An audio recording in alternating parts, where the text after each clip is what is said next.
Hi friends, పొరిగింటి పుల్లకూర రుచులు అందరూ బాగున్నారా అండి? ఈరోజు మన రెసిపీ మిల్క్ ఉప్మా.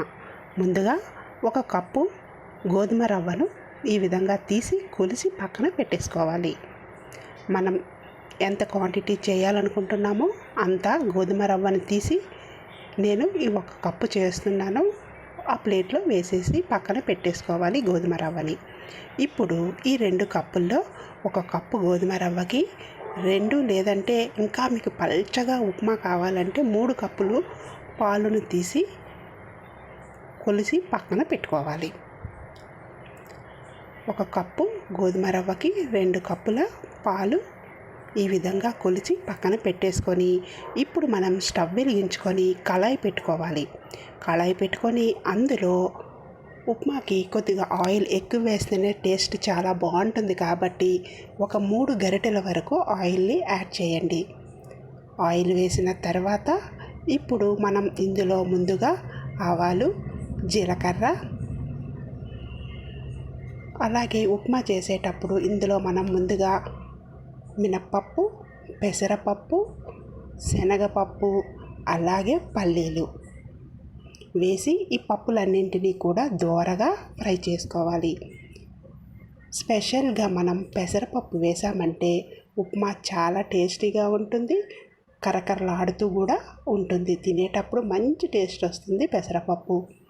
ఈ విధంగా పప్పులన్నీ కొద్దిగా ఫ్రై అవుతూ ఉండగా పక్కన వేరొక గిన్నెలో మనం కొలిసి పెట్టుకున్న పాలను కొద్దిగా మరగబెట్టుకోవాలి. ఇప్పుడు ఇందులో మనం తాలింపు పప్పులన్నీ వేగిన తర్వాత ఉల్లిపాయలు, పచ్చిమిరపకాయలు, ఎండుమిర్చి, అల్లం తురుము వేసి తాలింపుని శుభ్రంగా ఫ్రై చేసుకోవాలి. ఉప్మాలో చిన్న చిన్న అల్లం ముక్కలు వేసామంటే టేస్ట్ చాలా బాగుంటుంది. ఈ విధంగా ఫ్రై అయిన తర్వాత కొద్దిగా కరివేపాకును కూడా యాడ్ చేసుకోవాలి. కరివేపాకు కూడా వేసేసిన తర్వాత ఇప్పుడు మనం కొలిసి పెట్టుకున్న ఒక కప్పు గోధుమ రవ్వను ఇందులో యాడ్ చేసేసుకోవాలి.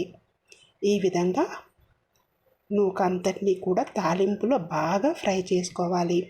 కమ్మని వాసన వచ్చేంత వరకు ఈ విధంగా ఫ్రై చేసామంటే ఉప్మా టేస్ట్ చాలా బాగుంటుంది. అందులోని ఈ పద్ధతిలో చేసామంటే ఉప్మా చేసేటప్పుడు ఉండలు కట్టకుండా చక్కగా ఉప్మా కుక్ అయిపోతుంది.